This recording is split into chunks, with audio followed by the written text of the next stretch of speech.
Hala, kawawa naman po yung ating succulent Moonglow. Ayan, kinain siguro ng snail. Pagbalik ko galing sa probinsya, ganito na siya, oh. Naku, nagulat ako. Pero nung nakaraang uwi namin, pagbalik ko, hindi naman po yan ganyan. Okay siya. Mabuti hindi inubos yung dahon. Ay, ang nangyari. Kinain siya ng snail. Pero okay pa naman yung nandito sa side na to. Ilang dahon din yung kinain. Ito po yung nakahang na Moonglow. Putol na po yan kasi bumigat na siya dahil malaking malaki na ito, oh. Ngayon, mahaba na po yung inilabas niya dito sa ating pot. Ayan, oh. 1 inch na. Oh, ilang dahon din po yung kinain ng snail. Sa 2, 3, 4. Itong magkakasunod na to. So, yung mga nasa paligid po na ating succulent, nawala na po siya kasi natabunan na po nung dahon nitong ating Moonglow. Ayan, oh. Ay, ito nga. Oh, may gulay. Ang dami, guys. Ang dami. Hala, andito ang dami niya. Oh, ayan, oh. Dami pala. Akala ko isa lang yung kumain, kaya pala ang daming dahon na nauubos. Oh, ay. Naku. Ang dami talaga, oh. Nandun pa sa baba, oh. Sus, buti na lang nakabalik na kami ng Manila. Kung hindi, baka patayin niya o ubusin nila. So guys, ibababa ko muna para maalis natin yung mga snail. So, ito na po. Ay, naku, sobrang kawawa itong ating Moonglow. Napakarami talaga niya. Ay, grabe. Kawawa. Uubusin talaga. Ay, ang dami po. Alisin na natin lahat. Oh. 1. 2. Naku po. Kaya pala naman. 3. 4. Ayan, oh, 4 na snail. Ay, mayroon pa pala. Naku po.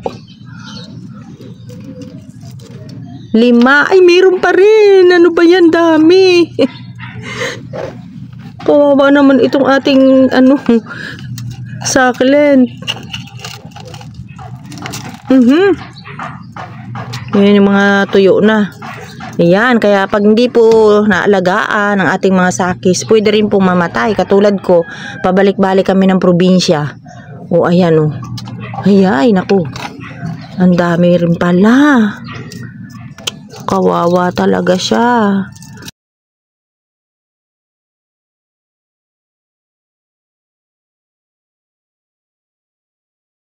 Nakabaluktot na po yung katawan kasi bumigat na siya. Tumaba na yung puno doon, oh. Grabe naman tong mga snail net. Talaga nag-ipon-ipon sila. Snail, may isa lang po. Manganganak na siya ng marami. Siguro po naranasan na rin ninyo yan sa inyong mga plants. O dahil kapag umuulan, dumadami ang snail. Mabilis silang dumami. Tsaka pag laging basa yung lupa, andyan talaga sila lumulutang. Ayan, pumangit na yung ating Moonglow. Tsaka yung mga dahon po niya, ginapangan siguro, kaya ang daming mga yung nawala na yung mga parina. Dati maraming parina yan. O talagang ginapangan siguro nila yan. Tapos nag-stay sila sa ilalim. Noon at ngayon ay tinatanggalan ko po talaga ng mga dry na leaves.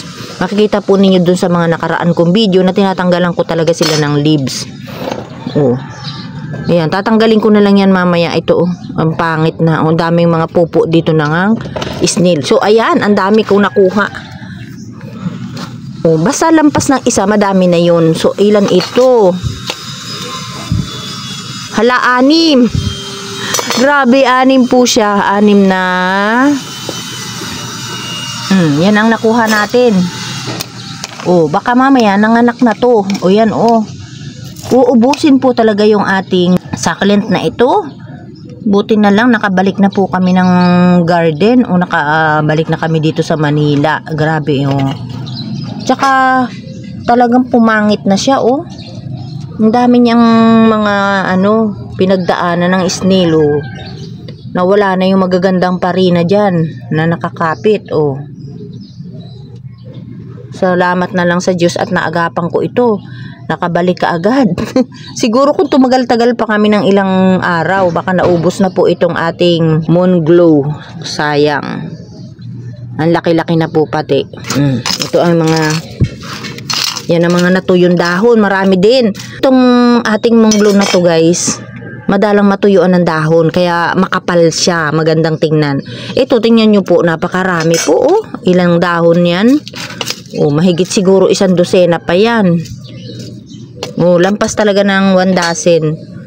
Oh, tapos ito pa. Yan po yung nakakapatay sa mga halaman ko. Karamihan po ay itong mga snail o slug. Talagang ang dami dito sa garden. Ang pangit na kasi nandito talaga siya sa taas. Nakasira na siya ng view na. Naku, ang pangit talaga. Tuyo na rin itong nasa ilalim. Tsaka yung dahon niya guys, oh. Oy, lumalambot na yung nasa ilalim, so mamamatay na rin yung dahon nito or matutuyo yung dahon. Mahirap pa naman alisin na sa ilalim. Pero mas makapal po siyang tingnan kung ito po ay hindi nababawasan ng dahon. Oh, ito. Hindi na to mabubuhay kasi ano na siya, nag-yellow na siya, malambot na. Tanggalin na rin natin ito para karoon siya ng sanga.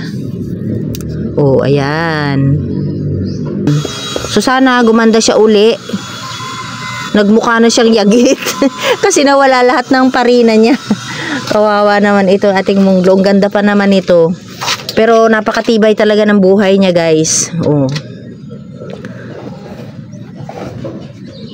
Yan. Katulad niyan, sa 1 buwan, nakadalawang uwi kami, ganun. Tapos, minsan naman, 1 buwan kaming straight doon sa probinsya. O, tingnan nyo po yan, o. Nagpatong-patong na sila, buhay na buhay.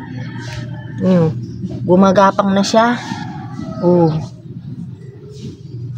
Yan ako. Kinain nila yung mga dahon natin. Ay, ayun pa pala. Nasa ilalim pa, o. Yay. Ito lang po yung ano guys, hindi nagbabago. Yung aking cactus na to. Mas lalo po silang lumalaki. Kasi nung lagay natin ito dito, ay nung itinanim natin to po, ay makikita ninyo nung tinanim ko ito, may video tayo. So ngayon malalaki na po siya at saka siksik na. So itong cactus natin to, tinutubuan lang ng mga damo. So inaano ko lang, binubunot ko lang. Kanina may binunot akong malaking damo. Ayan. At lumalaki na po siya, napupuno na talaga siya, oh.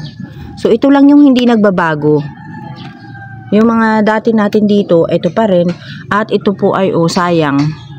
Ayan, yung may bulaklak nating pink, baby pink, natumba na siya, oh. So ire-replant ko na lang siya. Oh, ay. Oh, nabulok na din po yung ilalim niya. So, itatanim na lang natin siya uli ng bago. At alisin na lang natin itong mga babies na to para plant na o maitanim natin siya ng bago. Oh, ang ganda pa naman ng bulaklak nito. Ano bang nangyari dito? Oh. Ayan. So, nabubunot sila. So, yung dito, ang taas na rin ang damo niya. Oh. Yung dito po, yan, hindi rin siya nagbago. Ayan.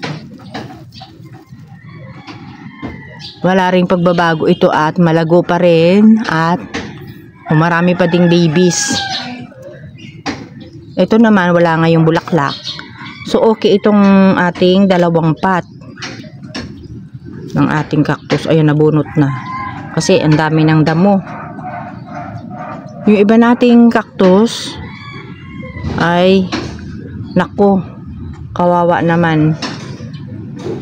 Oh. Ganyan, pag wala tayo, nadidisgrasya sila. Oh, eto po, oh, tingnan nyo, okay din siya. Oh, dumami rin yung kanyang mga babies. Oh, lumaki na yung tanglad na tinanim ko dito. Tinamnan ko yan ng tanglad nung umalis ako. Para hindi na ako lumalabas kapag kailangan ko ng tanglad. Ito po oh. Itong isa ibinaba ko na. Oh, naging ganyan. Punong-puno ng mga peste. So gagawin ko nito guys, so hugasan ko na naman ito kasi binunot ko nito dati. Hinugasan ko, nagkaroon ng ganyan. Meron na naman siya uli at punong-puno ngayon oh. Oh. So yan muna guys ang aking share ngayon. At aayusin ko yung ibang garden at napakarami na pong damo. Punong-puno ng damo ang aking garden. Pakita ko sa inyo yung dito sa left side ko at napakadami talagang damo. Wala na akong makitang mga halaman ko. So ayan guys, oh. Puro damo na talaga siya. Oh. Ganyan na ngayon yung aking garden. Ang talagang nakulapol na po ng damo. Dito meron tayo yung nakikitang konting halaman na mowa at yung ating Lourdes ay natabunan na rin. Oh, ayan. So ayan, tatanggalin ko yung mga damo niyan. So marami akong linisin dito sa ating garden guys. So maraming naman to, trabaho. Pero siguro hindi ko matutuloy-tuloy to kasi baka meron na naman po uli kaming lakad. Tapos yung ating rose, mabuti naman buhay pa siya. Kasi lumaki na itong binigay sa akin na maliit lang. Ngayon ang laki na niya at mahaba na rin yung mga sanga niya. Pwede na ako nito magpropa. Try ko kung makabuhay ako. At ito lumago na siya uli oh. Nakatulong din dito yung medyo maraming damo. Kasi ito matutuyo siya kapag mainit. Wala ako dito. So ayan yung ating mga plants at yung iniwan ko tong sili maliit pa siya, tapos nung bumalik kami nag-start na siyang mamulaklak. Ayun, meron na siyang mga bulaklak talaga oh. Kaya lang ang daming langgam. Oh, meron na namang dumadapong peste. Ayan oh. So kailangan ko tong ma-sprayhan ng tubig. Oh, ayan oh. Para mawala yung mga langgam dyan. Kasi pag inisprayan ko ng tubig yan, babagsak yung mga yan. Ayan. So, yan guys, nakita ninyo po ang aking garden na madamo na. So, yan po muna ang aking share guys. Bye! Thank you for watching!